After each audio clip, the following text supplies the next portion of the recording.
So I got a call late this morning from a friend of mine. At the time, he was driving home, but earlier that morning, he was having a really bad morning. He took his car, he drove it out, if you're familiar with the area that I'm from, he drove it out to the Merritt Parkway to an overpass. And on this overpass, he parked his car, and then he got out of the car, he climbed up on the overpass, looking at the cars driving by beneath him, and he was going to jump. He did decide not to, eventually, but he stood up there for a while, and a lot of things were going through his mind. Hour or so later, that's when I got the call, and we spoke at length, and there was a lot of stuff said, and I'm not going to go into all of that, but I wanted to address this issue because though suicide may be a last resort for many people, depression is dealt with pretty widespread. Bipolar depression, anxiety, ADD, OCD, all these kinds of chemical imbalances within the brain are dealt with on a widespread basis. And a lot of people lose their hope. A lot of people are despairing. They're trying what is common and typical, and it's not working. So we're going to call this guy Tom, for all intents and purposes. And Tom suffers from all of the above. The anxiety, the depression, OCD. He gets severe panic attacks. His heart races, heart palpitations. He lays awake at night, all that kinds of stuff. Tom has a really rough time. And it's all mental imbalances. So Tom is telling me all of these racing thoughts that he's having, how he's ashamed of himself, and he was standing up there and he was thinking about his family, he was thinking about this, he was thinking about that. And I stopped him because he was just motoring at the mouth. And I told him, first and foremost, I said, I'm not judging you. I said, you can come and talk to me. It's not a problem. Because what happens with these people is they completely feel judged, and they completely feel as if they can't express themselves, and that they got to make all these excuses for how they are. And I'm going to get into it a little bit later in this video, but you don't have to make excuses for what you are or what you're dealing with. To be clear, if Tom had gone through with it, I would have no less respect for him than I currently do. See, there's a common misconception that people who commit suicide are weak-minded, or they are just looking for attention or a way out or all these kind of things. The only part of that that's really true is that they're looking for a way out. These people are not weak-minded. In fact, many who deal with severe clinical depression or bipolar or anything along those lines have been dealing with it for years and years and years. And it's not that they're weak-minded, it's in fact that they're very strong-minded or strong-willed, because they've been holding on the whole time, trying many, many different ways to rectify the problem. The problem is, these people are in a cage. You can't just go somewhere to escape this. You can't, go buy something new. You can't go to the gym. You can't hang out with friends to escape it. It's inside of you. There's experiments they've done with dogs where they shock them in a box and the dog jumps out. Well, then they put a top on the box and they shock the dog, and they shock the dog, and they shock the dog, and then they slowly remove the top and they keep shocking the dog. Well, the dog just lays down.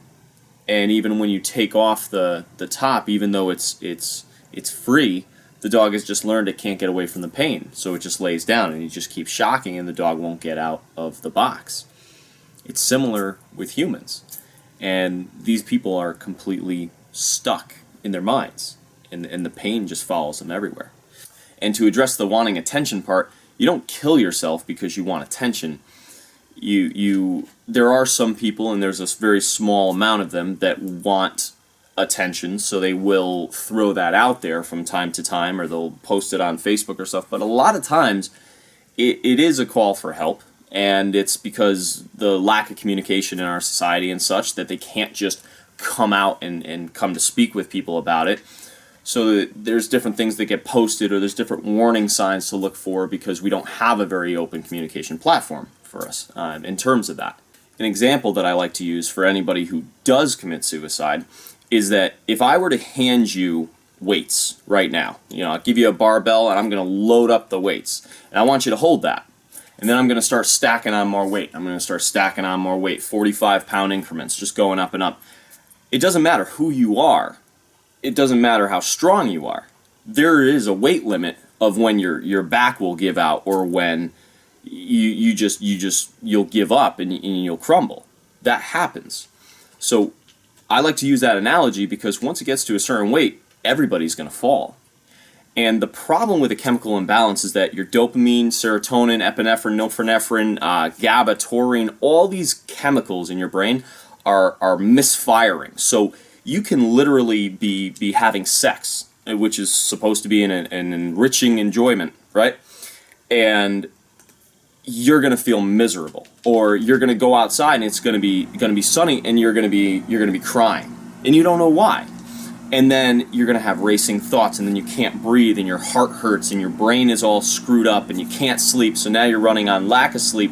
It could be your friend's birthday party, and you're ruining the party, but you don't know why, and you have nobody who really understands, because it's very hard to connect with people when you're like that, and you don't want to talk to anybody. You just want to hide away, all these kinds of things. So the thing is that there is hope, all right? And I want to share a little bit about my story to give some hope to it, and also what worked for me.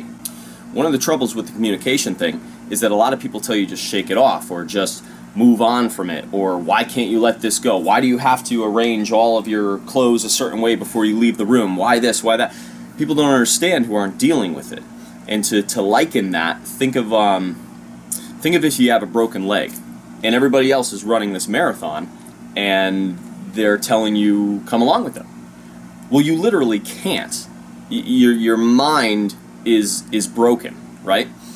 You're not able to go and run that marathon, and it's the same thing. You simply lack the ability to do so.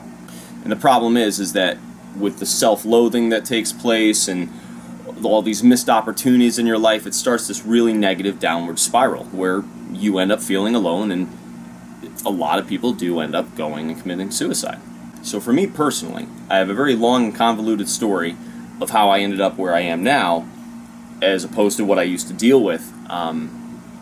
But to make it very simple, from a young age, I had been diagnosed with bipolar and depression and anxiety and all this stuff under the sun. You know, I took the psychiatric route, you know, where they give you all the pills and stuff, and they're a little gerbil, and you get to run around your little cage in your mind and not know what the fuck's going on, feel like a zombie, or you know, makes things worse and all that kinds of stuff. I tried getting into exercise. I tried meditating. I tried sleeping more, sleeping less. I tried, it got to a point where I went and tried homeopathic stuff, where, for what it's worth, there's a really good homeopathic doctor that she actually can measure the chemicals in your brain, as opposed to just throwing these pills at you and saying, how do you feel now? Because that treats the symptom. It doesn't treat the problem. The problem with the medicinal industry is that we give you these pills to treat the symptoms. We don't fix the actual problem. We just say, oh, you have a headache, well, take this. Well, it doesn't matter what's causing the headache, whether it's situational or environmental, or you have some problem in your body that's causing that. We just give you the pill. That was something that I did like about the homeopathic one. She was able to test where the chemicals were, and for me, they were really, really out of whack, and I don't have the sheet with me, but maybe I'll do like a longer segment on what was actually going on with me. But what I'm trying to say is I tried all this stuff, but it wasn't working. There were days I couldn't even get out of bed. There were days I would cry for some random reason. Actually, there was no reason. And that's what was the frustrating thing about it. I was absolutely miserable, then I was happy, then I was miserable, then I felt this. It was crazy. A very lack of functioning. And just because I was very hard-headed and just still wanted to achieve things in life, I just muscled through it. But eventually, it was able to take me over. And I ended up feeling these deep, deep depressions as well, where I ended up feeling suicidal. I ended up feeling, you know, I reached out to some friends of mine trying to talk with them, trying to get some advice and stuff, but it would just kind of appease it for the moment. It wouldn't really heal it. So I'm going to offer what actually took place to help me and why I'm doing a hell of a lot better now, and it's the same stuff that I talked with Tom about. So on top of everything else, I ended up dealing with really severe back pain, and my knee was giving out, and there were actually days when I couldn't walk. And that, coupled with everything else, was a big recipe for misery. Well, I ended up going to a chiropractor, and I learned a lot about structural integrity, which actually completely controls the brain chemicals. So, think of it like this. Your brain communicates with the rest of your body, right? Well, it communicates with everything through the nervous system, which is the brain, the spinal column, all the nerves that go through the vertebrae and all that. Well, our nerves are encased going down our spine in the armor that's our vertebrae. Well, the problem is throughout life, our vertebrae can get completely out of alignment. Well, when our vertebrae get out of alignment, it's called subluxation. What that basically means, the vertebrae are moving out of alignment and they're squeezing the nerves. Now, our nerves control all the different processes that go on in our body. And it's very interesting because when you look at some correlations, like the number one cancer in men is prostate cancer. Well, the nerves that control the prostate are in the lower back. The number one pain for men is lower back pain. So it's lower back pain, well, it's subluxation of the lower back. Anyways, throughout our back, when you have subluxation, it can occur, it can cause damage to all these different parts of your body. And that can cause everything from cancer to thyroid problems to skin problems to basically anything that you can think of that plagues us as a race really can correspond to the spine. So the most important vertebrae that you have is called atlas. Atlas is way at the top. It's the number one vertebrae on our entire spinal column, and every single nerve, even the ones that come down and go back up to our brain for the chemicals, goes through atlas, the very top one. Well, when I went to go get checked out by the chiropractor, I'm going to show you my x-rays in a second. When I went to go get checked out by the chiropractor, he took my x-rays and he asked me a question. And he said, do you deal with any depression, anxiety, OCD, this, that, and the other? I'm sitting there, I'm like, yeah, pretty much. So when the results came back and we took a look at the x-rays, atlas, which is the very top vertebrae, once again, my atlas is shifted. In fact, my neck didn't even bend this way when we first started doing this chiropractic stuff. Well, not only is it shifted, but it's upset into the bottom of my skull, as well as a few other things, which I'm going to show you on the x-ray. But what that causes is, because it's the very first vertebrae for me, it controls everything that goes on in my body if it's subluxated. So it controls the nerve endings that go to my fingers, the joint problems that I was having, the knee problem that I was having. My knee doesn't bother me anymore. The back problems, digestion problems, all this garbage that I was experiencing for years. It took me almost 15 years to figure out that this was the problem that was going on with me, as well as the chemical imbalances. Because the way that it works is that once these nerves are being cut off and squeezed, your body can't do anything right, especially if it's atlas, which is the top one. So, you know what? I'm just going to show you the x-rays now, just so that you can understand. And these aren't going to look the best because they're on my phone, but I will put them up at the end of the video if you want to take a look at them closer. But to make it very simple for you so that you can understand, this is what a neck is supposed to look like. All right, let me get a pen. This is what a neck is supposed to look like. You have a curve, all right? We have three curves in our spine. We have a 45-degree angle here, here, and in the back, all right? The whole thing is the back. Anyways, we have a 45-degree angle the entire way, or at least you're supposed to. So this is what the neck is supposed to look like. You got the 45-degree angle right there. And this, I don't know if you could see, it's actually an arrow, but that is atlas. It's the very top one. Now, my neck is right there. All right? My entire neck is stretched upwards, and in fact, it's beginning to curve forward. Instead of having the 45-degree backwards, it's beginning to curve forward. And atlas, right up here, which again the arrow is driven through, atlas is pressing into getting close to the top of my skull. So beyond that, just to show something else, this is the front view. I don't know if you can see it, but my spine right here is actually twisted a little bit, right? It turns. And then to show you the lower back, because I can explain what's going on here too, there's a curvature right here. And even though the x-ray doesn't show it, my hips, my pelvis is rotated. Beyond that, that is a side view of my lower spine. And again, that is supposed to have a curve like the neck does, 45 degrees. Well, that curve is being straightened out. So basically, the fact that my top neck is being pulled up forward, the whole bottom spine is doing the same thing, pulling up. So all the nerves throughout my body are just being cut off and not communicating properly. I want to show you one last thing. This is very important. I don't know if you can see this, but there's a black spot there. There's a black spot there. There's a few down here. And if you look on the side, there's two here. And there's a few here and there, and you may be able to see that all better. Those are my intestines. My intestines, at the time of the x-rays, were shutting down. Well, that makes sense because anything that I was eating, I wasn't absorbing.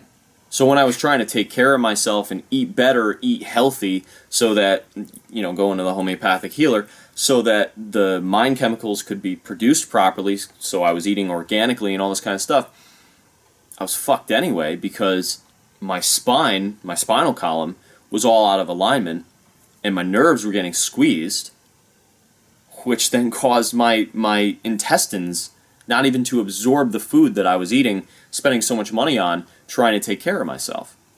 You know, I mean, that's basically a prerequisite for cancer, ulcers, all this other stuff that can be caused. So that was just my digestive system. I'm assuming that there's other parts of my body that weren't doing the best either. So what I did, I shared this information with Tom, showed him a few other things, and he was curious, how did my spine get so out of alignment? Well, first off, this gets out of alignment for a huge amount of the American public because what are we doing all day? We're texting, we got the neck forward, we're texting, or we're laying down in bed and we're watching TV, you know? Me personally, mine was probably a little bit more out of alignment because of what I've done. Growing up, I've always had a huge love for adrenaline. I've crashed cars. Your rear bumper, your trunk, your rear quarter panel. I've crashed quads. Ow. I've fallen down ravines. I've had times where I've gotten a little rough with friends.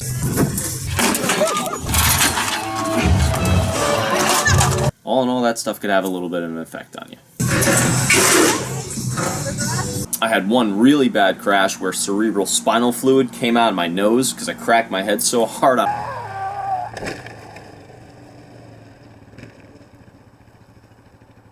Uh-oh.